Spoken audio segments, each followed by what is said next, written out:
श्री राम दोस्तों, जहां अप्रैल के फर्स्ट वीक के फर्स्ट डे को ही आप अप्रैल फूल मनाकर अप्रैल की शुरुआत करते हैं, लेकिन उसी अप्रैल 2 दिन ऐसे आते हैं जहां पर 3 फैमिलीज करोड़ों की संपत्ति, लाखों की संपत्ति, उनके आशियाने जलकर खाक हो जाती है।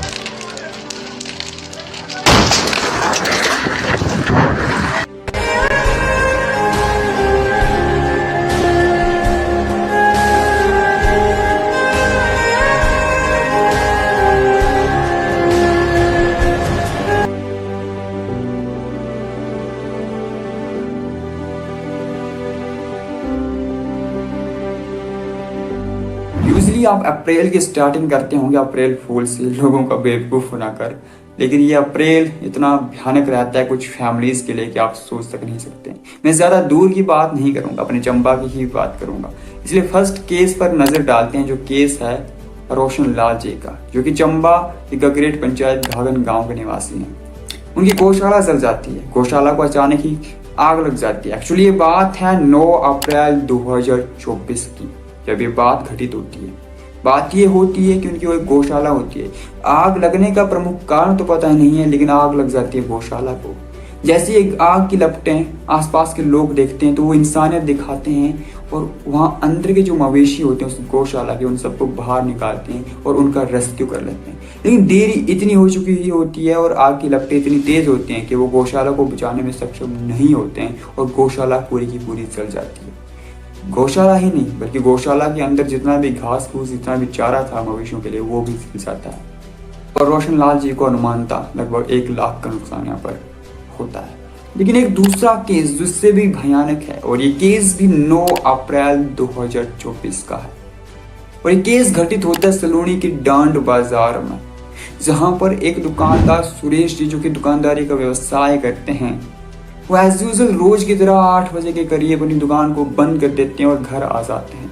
उस दिन भी वो दुकान को बंद कर देते हैं और घर आ जाते हैं। लेकिन उस दिन की रात 9:30 के करीब उनकी दुकान में आग लग जाती है। आग लगने का जो रीजन है वो क्लियर नहीं है, लेकिन आग लग जाती है। लेकिन जैसी आग लगती है, अब होटल का व्यवसाय था, दुकानदारी का व्यवसाय, तो सिलेंडर भी था, और सिलेंडर को भी आग लग जाती है और सिलेंडर भी ब्लास्ट हो जाता है। और जैसे सिलेंडर ब्लास्ट होता है, ये खबर पूरे मोहल्ले में फैल जाती है और दहशत का माहौल। वही फायर ब्रिगेड की गाड़ी भी आती है। उनकी दुकान को तो नहीं बचा पाते, लेकिन आसपास की जो दुकानें होती हैं उनको वो बचा पाती है। उनकी दुकान ही नहीं जलती, बल्कि एक कमरा, एक स्टोर भी जल जाता है और 3 कमरे जल जाते हैं इन सबको मिलाकर। लेकिन यहाँ पर केवल उनके 3 कमरे ही नहीं जलते हैं, बल्कि उनकी रोजी रोटी भी जल जाती है, क्योंकि यही व्यवसाय था जिससे वो अपनी रोजी रोटी कमाते थे।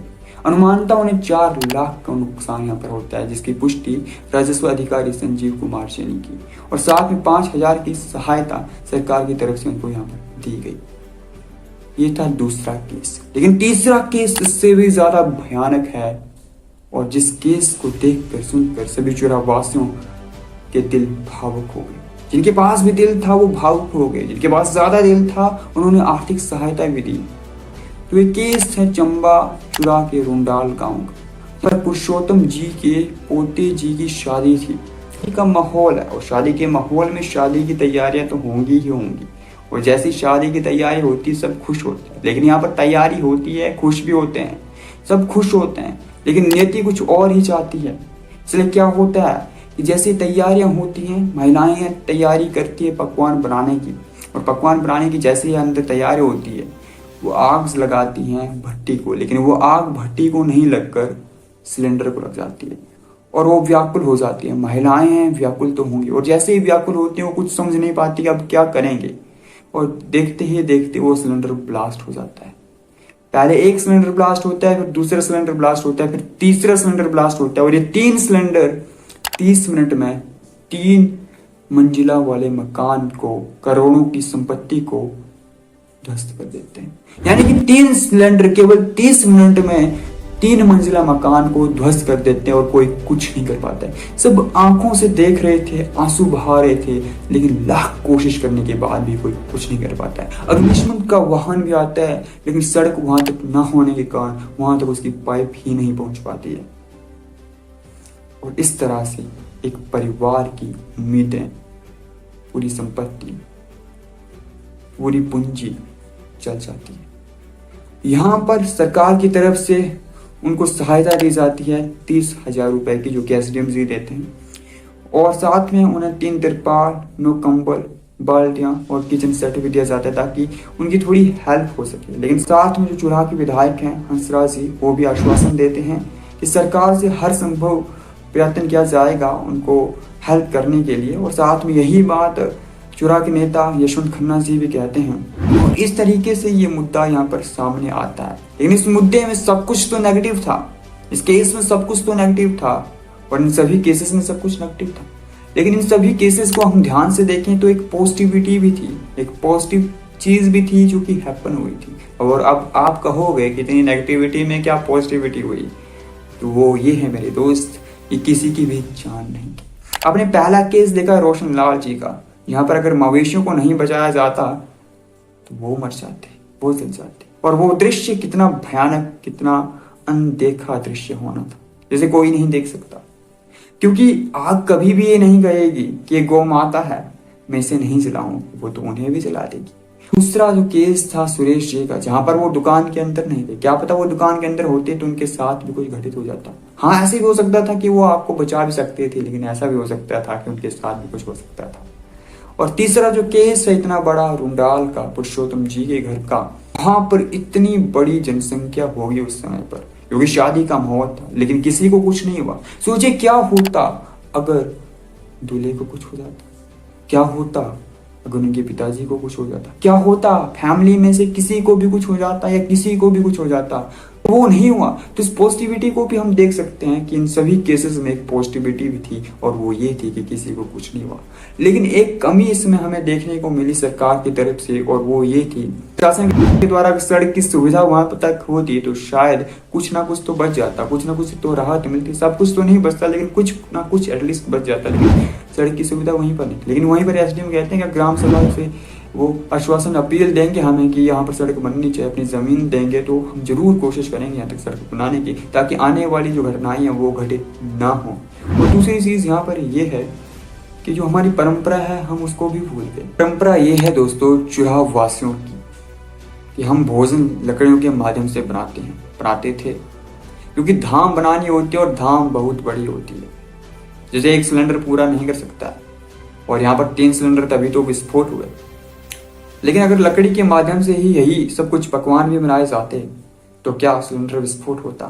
नहीं होता। हमने मॉडर्न बनने के चक्कर में उनकी सावधानियों को नहीं बरता और ये सब हमारे साथ हो गया। लेकिन मैंने सावधानियों की बात की, यहाँ पर मैं सावधानियों की और बात करना चाहूंगा कि स्पेशली सिलेंडर के बारे में, क्योंकि सिलेंडर का यूज अब कॉमन है, लेकिन इसकी सावधानियों को हर कोई देखता नहीं है, नहीं सुनता है। तो कुछ चीजें मैं बताऊंगा। सबसे पहली चीज मैं आपको बताना चाहूंगा कि किसी भी सिलेंडर का यूज तभी करें जब वो एक्सपायर ना हो। आप बोलोगे इसकी भी एक्सपायरी डेट होती है, शायद आप में से कई लोगों को नहीं पता होगा, लेकिन सिलेंडर का जो रेगुलेटर होता है वहां की साइड में कुछ डिजिट लिखे होते हैं, कुछ लेटर लिखे होते हैं इंग्लिश के, वो ऐसे तो लिखे नहीं होते हैं, उसके कुछ मायने होंगे। तो ABCD 4 लेटर मेनली होते हैं।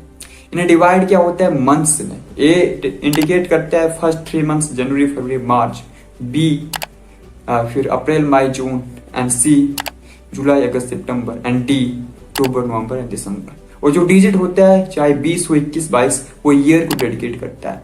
यानी कि अगर वहां पर लिखा है D24 तो यानी कि वो जो सिलेंडर है वो दिसंबर 2024 तक ही वैलिड है। उसके बाद अगर आप उसे खरीदते हो या आपके पास है तो उसके लीक होने के चांसेस ज्यादा है, उसकी गैस के लीक होने के। हालांकि ऐसा होता नहीं है, सिलेंडर हमें वैलिड ही मिलता है। लेकिन इन केसेस अगर आपको इनवैलिड एक्सपायर्ड सिलेंडर मिलता है तो आप उसे वापस कर सकते हो, क्योंकि ये आपके लिए खतरनाक है। लेकिन अगर फिर भी गैस लीक हो जाती है तो आप 1096 पर कॉल कर सकते हो। अपनी भी टेक्निक्स होती हैं जिसके द्वारा आप इस गैस लीक को रोक सकते हो और उस आग को भी रोक सकते हो। उसके बारे में आप YouTube पर भी सर्च कर सकते हो, कई वीडियोस आपको मिल जाएगी, तो वहां से आप सीख सकते हो टेक्निक्स को। तो इस तरीके से आप कुछ सावधानियां बरत सकते हो और अपनी लाइफ को बचा सकते हो। और लास्ट में इतना ही कहना चाहूंगा दोस्तों कि जब कोई ऐसी घटना घटित होती है तो केवल करोड़ों और लाखों की संपत्ति ही नष्ट नहीं होती, बल्कि उस परिवार की उम्मीदें, उस परिवार की आशाएं, उस परिवार की भावनाएं भी आहत होती हैं। So that's it for today, and this is Umesh Kumar, and Jai Shri Ram to all of you.